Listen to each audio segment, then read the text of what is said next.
People are angry, and honestly, for good reason. Some people blame immigrants, others blame billionaires, some blame politicians, some blame Wall Street. Scroll through any comment section on housing right now, and it's absolute chaos. But here's the uncomfortable truth. Most people are arguing with each other while missing the real mechanism driving the housing crisis. Because what's breaking housing isn't a single group or a political party. It's a structural shift in how money, assets, and power now move through the system. And once you see it, you'll understand exactly why housing feels impossible and who it's actually working for.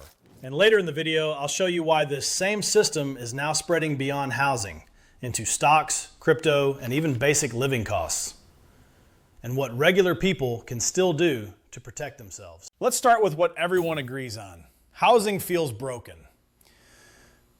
Rents are up double digits in many cities. Home prices feel permanently out of reach. Wages haven't kept up. Savings don't stretch the way they used to. For younger generations especially, it feels like no matter how hard you work, the finish line keeps moving. And when people feel stuck, they look for someone to blame.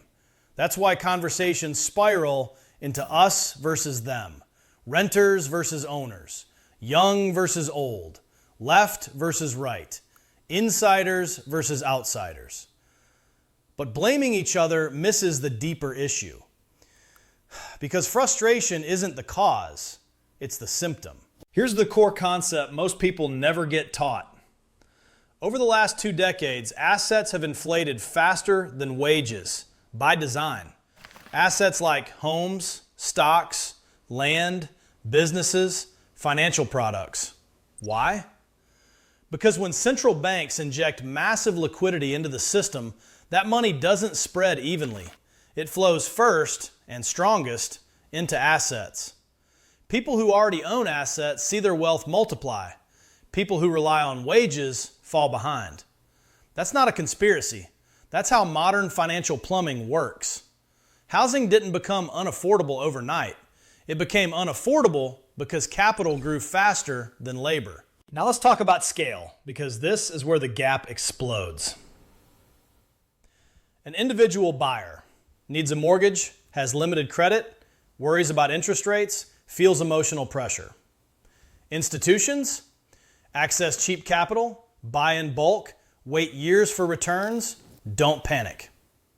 When interest rates were near zero for years, large pools of capital were searching for yield. Housing became a financial instrument.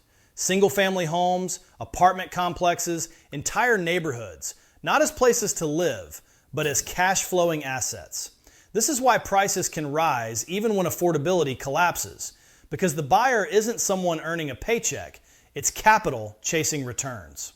And here's the part that really makes people uncomfortable. When systems get complex, people look for simple villains. That's human nature. But simple villains distract from structural problems. It's easier to argue about who than to understand how. Meanwhile, capital keeps consolidating. Asset prices keep rising. Wages lag. Debt grows. The fight stays emotional, and the system stays untouched. And here's the brutal truth. As long as people are fighting each other, the structure doesn't have to change. This is the quiet part no one likes to say out loud. The biggest wealth transfer happening right now isn't illegal. It isn't dramatic. And it isn't obvious. It's happening through asset ownership, inflation, financialization, access to capital. If you own appreciating assets, the system rewards you. If you don't, it quietly drains you. Housing is just the most visible example because everyone needs a place to live. If this is clicking for you, hit subscribe. This channel exists to break down how money and power actually move without hype, politics, or distractions. Now for the most important part. This is not a doom video. The game isn't over, but the rules have changed. Here's what still matters. First, education beats emotion. Understanding systems keeps you from making desperate decisions. Second, ownership matters more than ever. Not speculation, ownership. Whether that's a home, a business, productive assets, long-term investments, you want exposure to things that benefit from inflation, not things crushed by it. Third, patience beats panic. Institutions win because they play long games. You can too, on a smaller scale. Here's where this gets bigger than housing. This same pattern is spreading into stocks, retirement accounts, private markets, digital assets. Anything that can be financialized will be. That doesn't mean exit the system. It means stop playing it blindly. Housing feels broken because it was absorbed into a system built for capital, not communities. That doesn't make you lazy. It doesn't make you stupid. And it doesn't mean you failed. It means the game changed, quietly. And the people who understand that change early are the ones who survive it. The question isn't who to blame.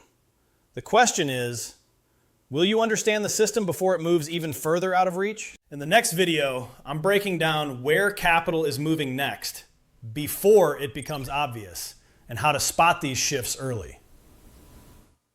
You don't want to miss that one.